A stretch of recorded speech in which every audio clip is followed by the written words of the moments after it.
sisters are doing it for themselves.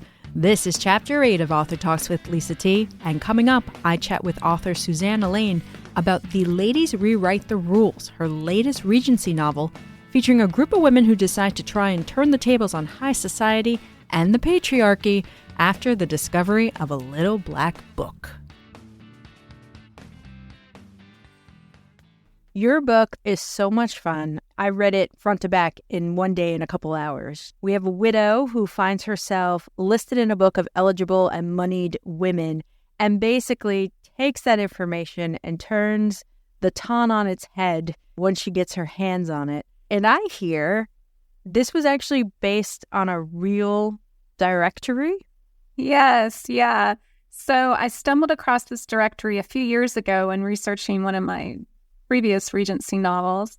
And it was published prior to the Regency. It was published in 1742, but it's a real actual directory that an impoverished younger son had printed so that young men like himself who couldn't afford to get married, possibly, unless they married a woman of means, would have that opportunity. So he printed this directory, and it just started me thinking, well, what if you were one of the ones that he had put in this directory? And I mean, he really, like today we would say he doxed them because he put, all their details, names, where they lived, how much money they had in the bank. So it was a pretty detailed listing.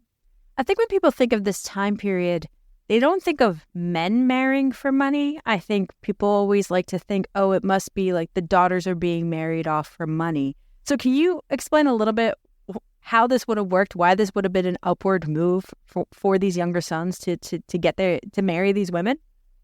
Yeah. And, it's interesting you mentioned that because I don't know that I'd ever really thought of how it's not just impoverished young women who couldn't necessarily make a match, if they didn't have, they couldn't get married. Like Jane Austen's sister was engaged and she was never able to get married. So it was like if either of you didn't have money, you actually couldn't get married because you couldn't afford to set up house and to have children and to do all those things that are necessary.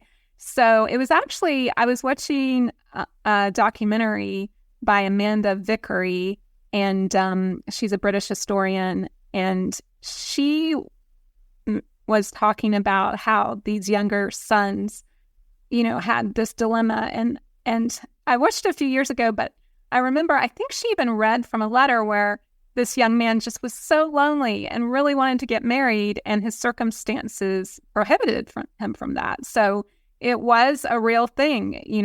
These younger men who weren't the heir, they didn't have the fortune, they couldn't afford to get a wife. Now, your book isn't any sort of tragedy. This is a fun story, a fun romance story. So tell us what the characters in your book, the women in your book, do when they find themselves in this, I guess we could call it, little black book. Yeah, so it's definitely not a tragedy. So they decide to turn the tables on the men. So they feel like they've been the ones who've always had to be the men pleasers, the people pleasers, and this is their opportunity. If the men want to marry a fortune, they have to work for it. So they're going to make them do so. And it's interesting. I wrote this before the Barbie film came out, but there's a speech that's given by one of the characters, Lady Regina Townsend. And it was funny. After I saw the Barbie movie, it reminds me very much of the speech that America Ferrera gave about kind of what women have to endure or go through, or what's expected of them. And she makes a similar speech when she finds out she's on the list along with the main character, Diana Boyle. So I just think it was nice timing for this book, like right after the Barbie movie, to see kind of a similar story play out, but 200 years ago, and when things were even conditions were even more difficult for women. It's fun to think that maybe the real life women listed in that actual book would have done something like your protagonist Diana does. But I guess in the end, that really wouldn't have been proper in the, the milieu that they were existing in. Yeah, it's funny you should say that because I tried to keep it somewhat era appropriate. So they're not doing anything that would not be possible for them at the time. So, women had very few rights. So they're not all going out and running for political office or anything like that. But they are changing some of society's rules, which, tended to favor the gentleman and made it just so difficult for, a woman, and made her always feel like she was the one who had to mind her P's and Q's and just always conform. So it just, they don't do anything, I would say, that's so outrageous for the time period, but they are able to participate in activities that maybe were considered more suitable for a man. So some of them learn to drive a curricle or, learn fencing or something like this. So they do participate in activities that perhaps women at that time it wasn't as common, but it's still, I tried to keep it, suitable for the period. I think one of my favorite rules that causes a debate among these women is I also find it very unfair that if a woman refused to dance with a man at a ball or a social outing, she then had to sit out the rest of the night. If she refused, she was not allowed to dance with anyone else. Whereas the man could go and ask another woman, hey, do you want to do this next dance? I know that was pretty egregious. I agree. So that was one I was very happy to have them break.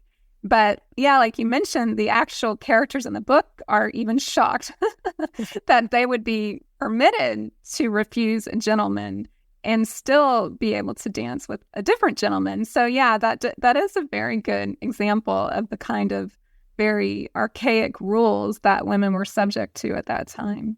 And you touched on it a little bit when you talked about Barbie, but, modern society, we don't have the same rules, but yes, there are rules that women are expected to apply and keep in line with.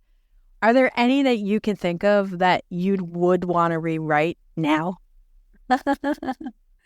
Oh, wow, that's a hard question. I know I put you on the spot a little bit. Yeah, it's funny about the Barbie movie because some people were upset that so many of us identified with Ken.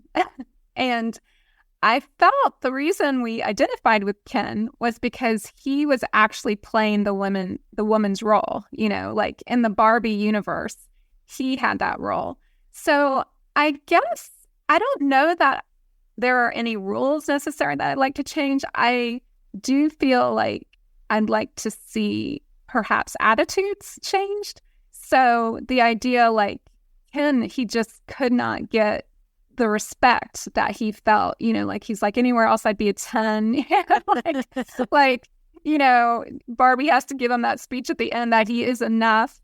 And I feel like that's somehow sometimes how women feel in society, where it's it doesn't matter what we do, we don't necessarily get the same respect that a man in that role would get, or it's belittled it's a chick flick, or so I just think if there were an overall shift in attitude, that would be appreciated, just like in the book as well, where she's we always have to be the ones who have to we flirt but not too much, we do, it's you can never quite satisfy this ideal, and you're always striving to do so. So that can be exhausting as a woman. So I guess if I could see anything changed, it would be that.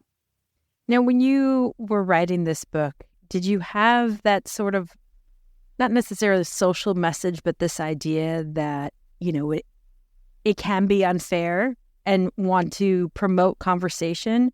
Or do you approach it from, I just want to write a really fun story that people nowadays, even though it's set, hundreds of years in the past, they can at least identify with what these characters are going through?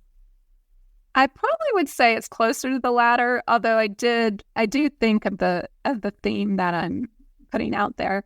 And I'm always interested in kind of the treatment or the mistreatment of women in these historical periods. And so, that does play into it a little bit. I really didn't think about it as strongly as, I guess I did approach it as this fun story and this, this found item, this directory, which was just so amazing, this historical document, and just how would a woman feel. That's kind of what sparked the interest in me. But then I think actually it was when we came up with the title that I actually started thinking, oh, wow, this does have kind of a broader message and has that, appeal for us women in just what we deal with in everyday life. And then I think it was actually when the Barbie movie came out, I was like, and I saw kind of the similarities, and I was thinking, wow, this it's really interesting that this book does deal with these deeper themes, even though it's really just a rom-com and it's just supposed to be fun and light, and which I guess the Barbie movie was like that as well. So, and I should note for the record, you are wearing pink. Yes, I am. So I didn't know this before I sat down to do this interview, but that the Regency period itself was only about 10 years. But it feels like that there's so many stories and movies and books that are set in this particular time period. Why do you think that is, and why are you yourself drawn to writing books set in this era? Yeah, you're right. It was a very short period. I think the reason I was drawn to it and why many are drawn to it is actually because of Jane Austen. So I'm just a huge Jane Austen fan. I love Pride and Prejudice. I read it when I was a little girl. I don't even remember exactly, like 11 or 12. And so that kind of started my love affair with, even though hers wasn't historical fiction, because that was, she was writing about her contemporary era. But just, that's when I found love with it. And she, like you mentioned, the Regency, she actually died towards the end of the Regency. So she wrote most of her work prior to the Regency period. But I think we all just identify that time period with her. And she even dedicated one of her books, Emma, to the Prince Regent, but it was actually, she didn't want to. He requested that she dedicate a book to him, and so she did, but from her writings, we discover she wasn't actually a huge fan of his. But yeah, I think that's why. And then just, I don't know, I think even though like my book is about rewriting the rules of that period, I think there is some comfort in that there was some kind of social structure or this society, London society, that you could go to balls and that there was such a obvious, courtship method, like that you could, and that marriage was just so much a part of society. So even though we know that it's unrealistic to think that these people lived happily ever after, it's also appealing, like with Jane Austen's books, where it ends and we can imagine that they lived happily ever after. I mean, I don't think it matters where you come from. I think everyone thinks a ball would be so much fun. Yes, I think so. So your last book was you wrote it into a screenplay, became a movie, like a star-packed movie. Are you doing the same thing to this one? Yeah. So my agent and manager out in LA are shopping the book rights right now for this book. Like I said, it was good timing with Barbie coming out, so maybe there'll be there'll be some interest in that. But yeah, I'm not sure. It depends on, if someone wants to make another period piece. It's hard to get those made in Hollywood. So the first one was it was amazing that it actually, went all the way from, script to production and finished released film. But yeah, I mean, I would be delighted if they made this one into a movie as well. I would be even more delighted if Greta Gerwig directed it. Greta, if you're listening. And for people who don't know, the backstory to that, your first book was a screenplay that you wrote as a book because it wasn't, was that right? Or you started as a book, then you turned into a screenplay, and then it became a published book, right? Yeah. So I had written Mr. Malcolm's List as the second book in a 2-book contract. The publishing company went out of business because it was right after September 11th, 2001. And so it kind of just in obscurity, and I developed it into a script, and that's what got the attention. It got picked up to be made into a film. And then the book got re-released in 2020, mass market, so it was by Berkeley. So yeah, it was a very not the normal route. I was going to say, you're doing it more the normal way now. Is it a little less stress-inducing? Yeah, it's less time-consuming, that's for sure. Because the first one was 19 years or something to get to mass market publication. So this one is coming out, just a couple years after I wrote it, which is nice. And what's next? Are we staying in the Regency era, or are we going somewhere else? Well, I've already finished another book that's coming out December 2024, and it's called The Wrong Lady Meets Lord Right. And I really love this one as well. I just think, I appreciate that you said you laughed at the Ladies Rewrite the Rules, because that's my number one goal, is to make people laugh when they read my work. So I feel like this one that's coming out December 2024 is just hilarious. And I think, I hope that people will laugh uproariously. I have to ask, only because I love wordplay. Is it Lord W-R-I-G-H-T or R-I-G-H-T? It is R-I-G-H-T. Okay. We discussed that, maybe naming him right. But then we thought, well, yeah, let's just use the symbolic. Make it easy for some of us who maybe, don't get enough sleep before they pick up books to read. And finally, I just want to ask you, I know you must be looking forward to that book coming out in 2024, but that's towards the end of the year. What are you looking forward to for the next year?